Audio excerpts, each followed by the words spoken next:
Oke, selamat datang di video curhat gue kali ini ya. Jadi memang di kesempatan kali ini tuh kan gue sebenarnya bukan pengguna TikTok banget gitu ya. Tapi gue dapat isunya dari bocil yang emang pengguna TikTok gitu. Jadi gue coba mengulik dan dikasih artikel yang menarik menurut gue untuk gue baca. Dan akhirnya gue mendapatkan kesimpulan yang bisa gue lempar ke lu semua untuk lu pilih sendiri kesimpulannya apa. Mari kita mulai video kali ini. I lost myself. I waited still for a glimmer to arrive. I know it will. Di video curhat kali ini, seperti yang gue bilang, gue dapat sebuah isu yang menarik yang baru gue baca-baca beberapa saat lalu, bahkan mungkin beberapa jam sebelum video ini gue ambil ya. Yaitu adalah soal isu TikTok dan isinya, yang hashtag isunya adalah TinTok. Nah ini tulisannya nih, TinTok. Dimana hashtag itu tuh ngegambarin seberapa besar pasar anak remaja di bawah umur yang make aplikasi TikTok sebagai aplikasi sehari-harinya atau bahasa kerennya daily basis app gitu ya. Dan terlebih memang banyak dari mereka yang sekaligus jadi kreator di TikTok. Ya sebenarnya syukur-syukur kalau misalnya jadi kreator masak atau tutorial ngejemur baju misalnya. Tapi gimana ceritanya kalau justru bocah-bocah di bawah umur ini yang sesuai data terakhir di tahun 2022 itu 70% marketnya TikTok adalah umur 13-17 tahun ini. Itu akhirnya berakhir malah jadi kreator yang ngeluarin konten-konten eksplisit alias pakai baju mini-mini, tising-tising badannya yang mungkin seksi di mata normal. Terus nyanyiin lagu-lagu yang mungkin belum umurannya isi liriknya. Alias misalnya soal tempel-tempelan kulit gitu ya. Sampai mungkin ngelakuin gerakan-gerakan yang bikin sakit kepala ya. Nah, pada kenyataannya di negara-negara barat ternyata memang kebanyakan dari mereka yang bikin konten di tipe yang bikin sakit kepala kalau misalnya sesuai statistik 2022 itu memang banyak bocil-bocil. Nah, mungkin gimana dengan Indonesia mungkin pertanyaannya. Nah, kalau Indo mungkin beda lagi fenomena kontennya ya, tapi intinya satu hilir lah. Sama-sama pembodohan suatu kaum gitu. Atau merugikan suatu kaum ya. Dan balik lagi ke konten yang bikin sakit kepala. Kalau anak-anak ini mungkin udah cukup umur, ya mungkin bebas-bebas aja lah. Mereka mau kayak gimana pun di platform social media. Tapi yang jadi masalah adalah mereka masih di bawah umur dan mereka seakan-akan ngelakuin apaan aja demi terkenal di platform TikTok. Dan bahkan di tahun 2019 sesuai dengan sebuah survei dari perusahaan marketing di Inggris, jadi seorang influencer adalah cita-cita nomor 2 terbesar setelah dokter. Jadi kalau misalnya dulu mungkin pas kita kecil pasti tanyain kita mau jadi apa, mungkin kita mau jadi astronot gitu ya, jadi Neil Armstrong ya. Terus jadi dokter, mungkin jadi guru dan lain-lain ya, profesi-profesi konservatif lainnya. Dan sekarang semuanya tuh mulai bergeser dan anak-anak kecil kalau ditanya cita-cita pengen apa, ya pengen jadi influencer, YouTuber, TikToker, Instagramer gitu ya.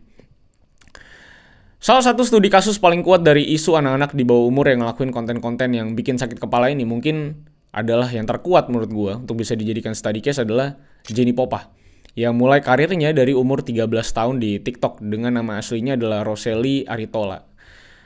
Lanjut banget ya gue bilang karir ya. mungkin emang udah jadi karir, udah dipajakin juga gitu ya. Ya intinya balik lagi ke Jenny Popah ini konten-kontennya luar biasa sekali, dimana ngedance pakai bikini yang nyelip-nyelip gitu ya. Terus kelihatan semuanya kalau lu lihat, terus mini-mini semua bajunya juga. Terus ada adegan soal dimana dia tuh cuma pakai kertas kado doang sebagai bajunya, terus mau dibuka sama saudara cowoknya, nyuci mobil pakai dada lah gitu ya. Terus bikin teks dimana kelihatan dia tuh misalnya suka banget dan tertarik sama om-om dengan kata-kata yang tentunya challenging sekali. Dan nyanyi-nyanyi lagu-lagu yang tentunya berbau yang jorok-jorok lah. Karena kan Amerika lagu-lagunya gitu-gitu rata-rata. Nah pertanyaan besarnya, sebelum ke pertanyaan kemana orang tuanya apa nggak ngurusin anak di bawah umurnya ini buat bikin konten yang layak mungkin di sosmed gitu ya. Mungkin ya sebelum kita nanyain ke sana, mungkin paling bener ya kita mah harusnya nanya gitu ya. Kemana TikTok sebagai perusahaan yang seharusnya wajib memoderasi konten-konten yang bakal rilis di platform mereka sendiri. Dan kenapa konten-konten eksplisit di bawah umur ini alias udah macam CP ya. Kalau lu mungkin bingung CP apa, ya lu bisa Google lah intinya. CP ini nggak di-ban karena kalau gue sebut nanti gue yang di-ban. Intinya kenapa? Intinya konten-konten eksplisit itu yang benar-benar udah menyentuh hampir ke CP ini nggak di-ban. Nah, jawabannya sebenarnya TikTok tuh udah melakukan suspend, deactivated ke akunnya si Jennie sebenarnya. Tapi hanya memang beberapa saat doang dan terus melakukan sanksi sementara. Beberapa sanksi lah yang sebenarnya menurut gue nggak konkret. Ini juga dilakukan karena adanya memang dorongan beragam dari berbagai pihak untuk bisa melakukan sanksi terhadap konten-kontennya Jennie. Bahkan saking eksplisitnya, banyak yang punya konspirasi bahwa si Jennie ini tuh diculik atau dipaksa oleh orang tuanya untuk melakukan semua adegan tersebut di TikTok. Bahkan sampai jadi sebuah kampanye dengan hashtag tersendiri, yaitu Save Jennie, karena implikasi konspirasi ini. Yang nanti gue ceritain lebih detail soal aksi orang tuanya Jennie dalam isunya si Jennie Popah ini. Tapi rasanya memang TikTok sebagai platform memang menurut gua ya dan menurut beberapa jurnal gitu ya memang tidak pernah benar-benar ngebenerin konten-kontennya kalau memang nggak diprotes sama banyak pihak. Karena memang TikTok itu nggak punya regulasi yang benar-benar jelas soal gimana mereka meregulasi konten yang boleh naik atau enggak. Bahkan konten-konten gamingnya kita kadang juga ada yang di take down, itu juga cukup aneh. Bahkan beberapa mantan karyawan maupun yang masih kerja di TikTok itu cukup sepakat bahwa betul formula TikTok itu memang berhasil ngebuat TikTok jadi aplikasi nomor 1 di dunia untuk audiens anak muda di dunia ya. Tapi memang formula ini juga yang sebenarnya ngebuat banyak sekali resiko-resiko yang berbahaya bagi anak-anak muda itu sendiri dari segi konten. Bahkan pengadilan Indiana di Amerika itu menuntut perusahaan ini karena membahayakan anak-anak melalui konten-konten yang ada di dalam TikTok. Dan aplikasi ini dicap sama dicap sama pemerintah Indiana itu seperti aplikasi serigala berbulu domba yang merepresentasikan dirinya dengan konten-konten yang kesannya anak muda banget, youth banget, young banget. Tapi padahal di sisi lain konten-kontennya juga banyak yang mengandung eksploitasi anak dan juga hypersexualization. Atau ya bisa dikatakan mendorong konten-konten yang basah-basah. Ya basah-basah lo artikan sendiri lah ya. Maksudnya banyak konten apa mungkin cuci baju gitu ya. Dan bahkan bukan hanya yang basah-basah ya. Memang TikTok di barat juga pernah kena fenomena blackout challenge. Alias tantangan yang ngebuat lu tuh mencekik diri lu sendiri sampai pingsan gitu. Lalu ngedapetin adrenalin saat lu kembali sadar.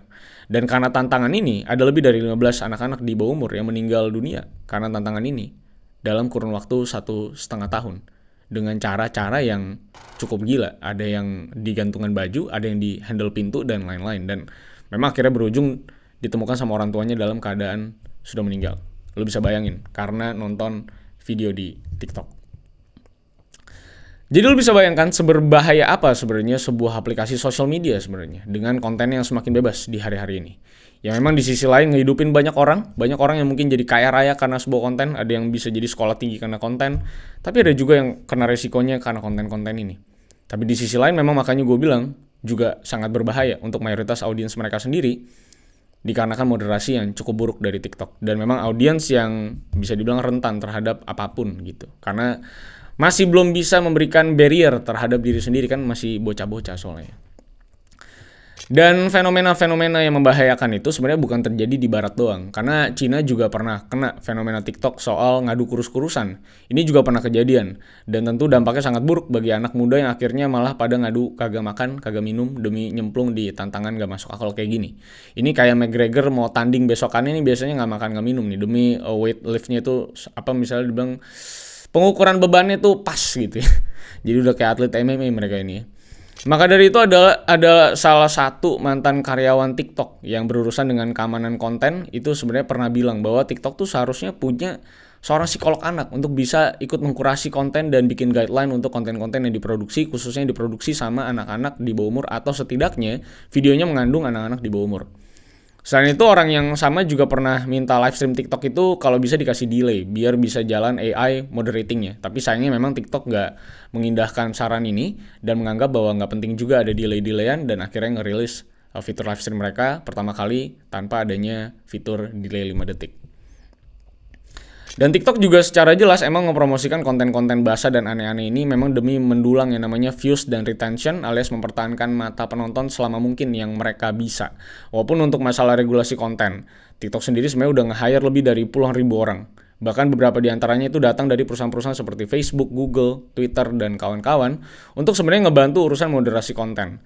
Tapi karena emang konten dalam seharinya juga super banyak yang di-upload, sehingga lagi-lagi moderasi konten dikatakan oleh TikTok jadi pekerjaan yang super sulit dan pekerjaan yang tidak akan pernah berakhir karena durasi moderasinya itu cukup singkat.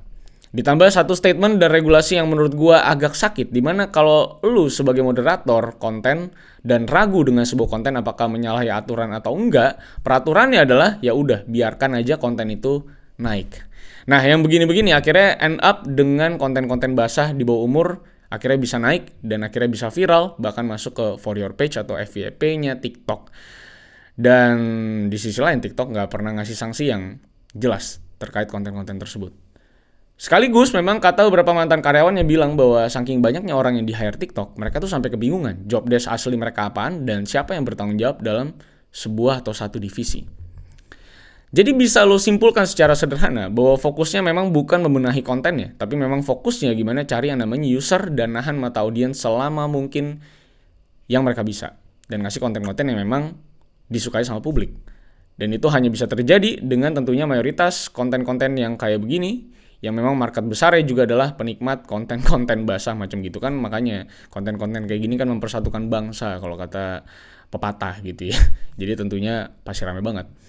Jadi memang akhirnya kata lainnya adalah bukannya memoderasi konten-konten basah di bawah umur, tapi malah ngedorong konten-konten ini ya ke FYP-nya TikTok dan cuma fokus moderasi ke konten-konten yang mungkin memang minor safety tapi nggak viral gitu. Jadi kalau memang ngerasa wah ini kontennya bakal gede padahal sebenarnya melanggar, ya udah dinaikin aja sama pihak TikTok gitu. Dan kalau udah dikomplain sama banyak orang, ya baru mereka gerak dan mungkin ngasih sanksi sementara.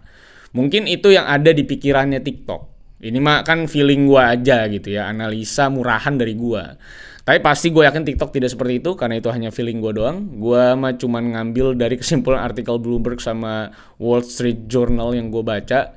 Jadi kesimpulan yang tadi gue berikan itu tidak bisa dijadikan landasan apapun lah intinya. Jadi itu analisa murahan gue aja. Karena kan analisa sesungguhnya ada di dalam diri kalian masing-masing gitu ya. Dan balik lagi ke kasusnya Jenny Popa. Kalau gue udah ceritain soal apa yang dilakukan TikTok dan kesaksian beberapa mantan pekerja dan para pekerja TikTok terkait konten basah di bawah umur ini, sekarang baru gue ceritain soal orang tuanya Jenny Popa terkait konten-konten eksplisit anaknya yang sebenarnya udah agak nyerempet konten-konten prono ya. Yang dilakukan mamanya dan bapaknya memang adalah, kalau lu mau tahu adalah gitu ya, mendukung pembuatan konten-kontennya si Jenny Popa ini. Bahkan cenderung suportif sekali, bahkan gilanya adalah ikut in frame dan menyaksikan konten-konten yang dibuat sama anaknya. Bahkan dalam beberapa wawancara di Bloomberg, saat tim Bloomberg ini datang ke rumahnya Jenny, terlihat bahwa emaknya ini adalah salah satu otak di balik beberapa konten Jenny yang bahkan beberapa konten itu di take down YouTube dan di take down sama TikTok karena laporan community guideline. Bahkan pada tahun 2020, si emaknya Jenny ini sempat ngebawa Jenny ke Hype House Hollywood. Di mana Hype House ini tuh macam rumah pansos bagi banyak kreator TikTok kelas dunia lah. Tapi karena Hype House ini hanya ditujukan untuk mereka yang di atas 16 tahun, makanya Jenny yang baru 13-14 tahun ini nggak bisa masuk dalam program Hype House ini dan berakhir menyusup ke dalam rumah tersebut. Dan siapa yang nganterin penyusupan ini gitu ya? Ya langsung dianterin dan menyusup bareng sama emaknya sendiri. Bahkan datang ke sana memang berdedikasi, bukan hanya untuk melihat, tapi untuk syuting di beberapa spot terkenalnya Hype House tersebut, seperti balkon dan WC dari Hype House itu. Kasus ini meledak karena beberapa kreator TikTok besar yang menempati Hype House itu sempat bikin video soal bajunya yang katanya dicuri sama Jenny dan ikan yang katanya dibuang ke kloset sama si Jenny. Walaupun memang fakta-fakta atau tuduhan ini tentunya ditolak mati-matian sama Jenny dan mamanya ya. Dan mereka bilang mereka tuh bisa masuk ke sana karena diizinin sama pengelola rumah tersebut dan gak benar adanya kalau mereka tuh mencuri baju ataupun matiin ikan ke dalam kloset. Tapi menurut pandangan waras gua, ya kali gitu, masa diizinin sama penjaga rumah yang udah gede banget dan isinya ada kreator-kreator gede juga gitu ya. Dan kebetulan memang itu rumah tuh ceritanya lagi dalam kondisi kosong pada saat itu. Masa tetap diizinin kan nggak mungkin ya. Apalagi tanpa ada pemberitahuan dari pihak TikTok harusnya tidak mungkin diizinkan masuk. Jadi tentunya ada sebuah hal yang mereka mungkin lakukan sampai mereka tuh bisa masuk. Dan gara-gara ini juga si Jenny ini dihujat habis-habisan sama netizen, bahkan terancam untuk mau dibunuh katanya. Lu bayangin ya, ibu-ibu tuh bawa anaknya buat nyusup ke rumah orang ya, cuman buat syuting TikTok. Nah, tuh lu bisa bayangin usaha dari maknya. Dan selain hal gila itu ya, emaknya ini juga pernah melakukan sebuah effort saat terjadinya deactivated akun TikToknya si Jenny untuk pertama kalinya. Dimana emaknya ini tuh sampai nge-apply pekerjaan ke TikTok ya, buat jadi moderator konten untuk katanya bisa ngaktifin lagi akun anaknya pakai tangannya sendiri, lu bayangin. Dan karena tentu nggak diterima lamaran kerjanya, secara doi juga pasti udah ibu-ibu dan tidak punya kualifikasi dalam pekerjaan tersebut, tentunya dia dilarang pasti ya, bukan dilarang lagi sih sebenarnya, udah pasti ditolak gitu resumenya. Dan karena ditolak tersebut, emaknya ini datang ke HQ-nya TikTok di LA dan mohon-mohon sama penjaga di kantor itu untuk bisa bantuin balikin akunnya Jenny. Ceritanya penjaganya ini kan sapam ya. Masa sapam disuruh aktivasi akun ya? Emang doi sokap gitu ya. Dan kenapa ibunya tuh sampai kayak gini, sampai memohon-mohon kayak gini? Ya karena katanya dia dan keluarga, karena deactivate ini, mereka tuh udah kehilangan brand deal sebesar $8.000 alias hampir harusnya 120 jutaan. Bahkan mamanya pun ini ya, itu memang sempat ngebuat akun fanfics buat anaknya saat TikToknya ini deactivate sama TikTok. Dimana fanfics ini tuh memungkinkan si Jenny untuk ngirim foto-fotonya dan berbalas pesan kepada para fansnya. Akun ini sempat ditutup sama pihak Jenny karena ada om-om yang minta foto telenjinya si Jenny ya. Tapi akun ini aktif kembali beberapa bulan kemudian dengan bayaran $15 sebulannya untuk subscription. Dan dari sini aja, doi itu udah hampir dapat sekitar 500 juta dari subscription. Dan akhirnya ditutup lagi akunnya karena banyak fansnya yang ternyata memberikan statement bahwa mereka nggak puas sama foto-fotonya Jenny. Nah ini lu bisa tanda kutipkan lagi, nggak puasnya tuh apa gitu ya. Dan dari statement nggak puas ini lo tahu dong tentunya berarti memang subscribe dan minta fotonya pasti adalah laki-laki. Mana ada perempuan yang minta foto terus nggak puas sama fotonya? Kan biasa subscribe itu adalah bentuk dukungan biasanya ya. Dan ini kan pasti yang subscribe adalah pengen minta sesuatu dari foto-foto tersebut. Dan tentu para laki-laki ini tentunya tahu lah pasti bahwa Jenny ini adalah anak di bawah umur. Tapi di lain kondisi, emaknya malah ngedukung buat anaknya ini berinteraksi dengan laki-laki di atas umurnya jauh dengan cara mengirimkan foto-foto tersebut. Dan kondisi om-om banyak yang suka sama dia juga yang akhirnya memang dia manfaatkan di konten-konten TikToknya. Yang seakan-akan ngegodain om-om dengan ngeluarin beberapa kata-kata yang mengindikasikan dia tuh suka sama om-om. Bahkan ingin melakukan ya gitu. Jadi emang menguangkan fetish om-om gitu bisa dibilang. Nah dengan beberapa kesaksian dari maknya dan apa yang sudah maknya lakukan dalam certain period gitu ya, ada dua hal kecil yang mungkin bisa lu simpulkan sendiri. Pertama, maknya memang sesupport itu sama anaknya dan karir anaknya sebagai influencer. Yang kedua, maknya itu nggak peduli sama apa norma yang akan dilanggar sama anaknya dan memang hanya pengen dapetin duit dari konten-konten viral anaknya. Nah dengan effort yang keras banget dari emaknya tadi yang udah gue ceritain secara singkat, lu bisa pilih kesimpulan satu atau dua yang paling memungkinkan yang memang jadi motivasi emaknya dalam mendukung Jenny dengan beragam kontennya yang wadidaw ini. Terlebih karena doi anak di bawah umur. Lu mungkin bisa tulis di kolom komentar supaya kita bisa berdiskusi di bawah. Bahkan pilihan kesimpulan ini bisa lu perkuat dan permudah dengan satu pernyataan dari ibunya yang mengatakan bahwa kami, kata dia, nih ya, kami cuman membuat konten-konten yang mengandung unsur mencengangkan atau shock value yang bisa menarik banyak penonton dan juga atensi dari penonton. Karena dengan begitu penonton akan banyak ngomongin kontennya di luar dan dia cuman mendorong keinginan Jenny untuk menjadi influencer. Quote unquote emaknya Jenny tahun 2022. Oke, ini menurut gue adalah satu poin kuat untuk milih kesimpulan yang mana yang harus lo ambil dari beragam usaha maknya dalam mendukung Jenny dengan kontennya. Apakah demi uang, apakah memang sesupport itu? Anaknya tuh pengen jadi influencer. Satu ironi lagi yang mendalam juga datang sebenarnya dari ayahnya. Semakin sering muncul in frame bersama dengan si Jenny di TikTok. Apalagi saat si Jenny itu lagi ngedance yang memang bikin sakit kepala ya. Dan dia terkesan santuy sebagai seorang bapak ya. Mungkin aja dia open minded gitu, bisa juga ya kan, bisa aja. Tapi kalau gue sih nggak seopen itu. Tapi ya intinya dari segala intriknya, ya intinya mama bapaknya ini berhasil lah beli Mercedes-Benz seharga 350 juta cash dari penghasilannya Jenny katanya. Tapi sebenarnya dari tadi yang udah gue ngomongin, ini bukan cuman berfokus pada audiensnya aja atau dampak negatif pada audiens. Dan perjuangan beberapa pihak untuk ngejegal konten-konten Jenny yang masih di bawah umur ini bukan soal faktor nggak suka lihat orang sukses atau terkenal.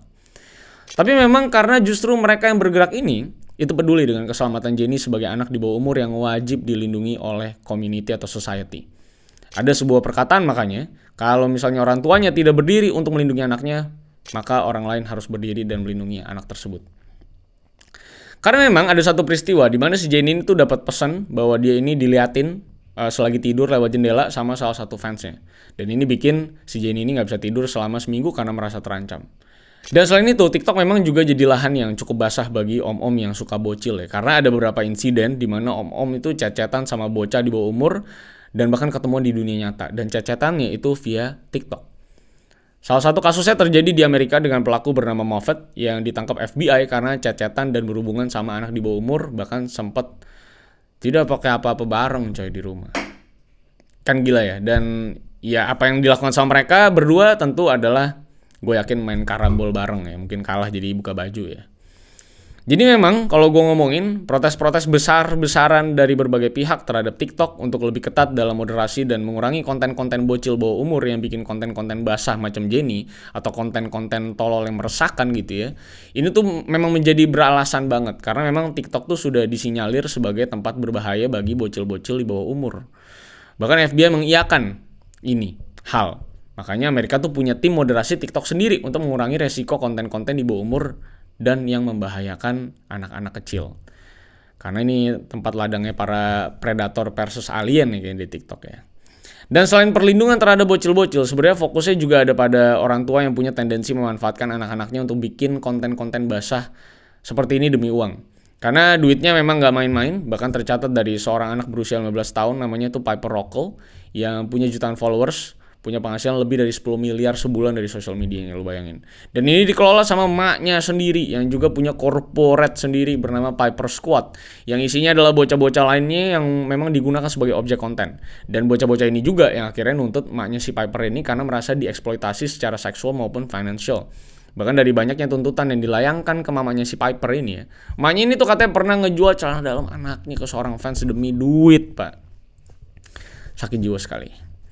Jadi dengan memoderasi dengan benar terhadap konten-konten basah di bawah umur ini bakal mengurangi eksploitasi orang tua terhadap anaknya yang merasa bisa menguangkan anaknya sendiri lewat konten-konten gak proper yang diupload ke sosmed.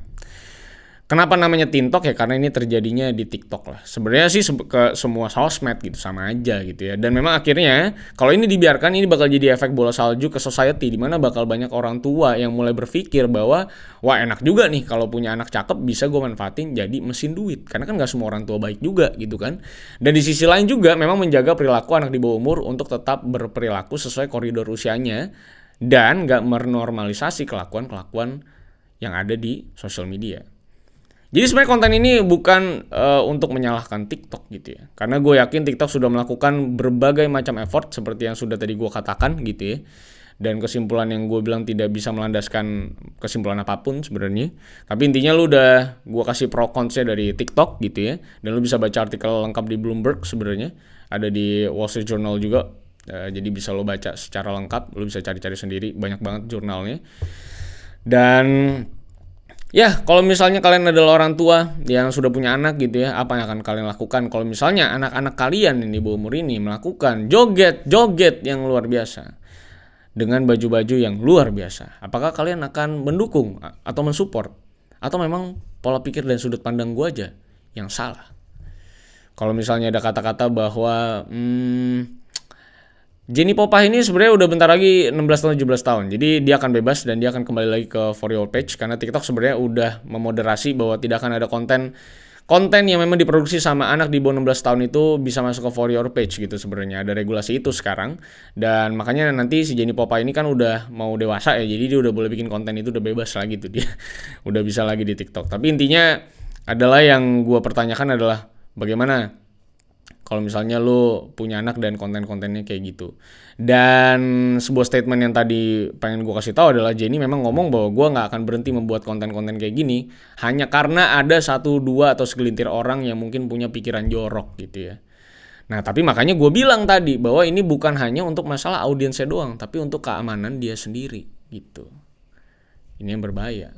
Nah kalian ada di posisi yang mana? Apakah kalian akan tetap bikin konten-konten yang memang pakai baju-baju yang kalian suka-suka aja tanpa mempedulikan mungkin segelintir orang yang agak jorok pikirannya, atau memang kalian menjaga gitu konten-kontennya supaya tetap baik, khususnya kalau anak-anak kalian yang bikin konten, karena yang dihindari adalah orang jahatnya, memang itu tujuannya.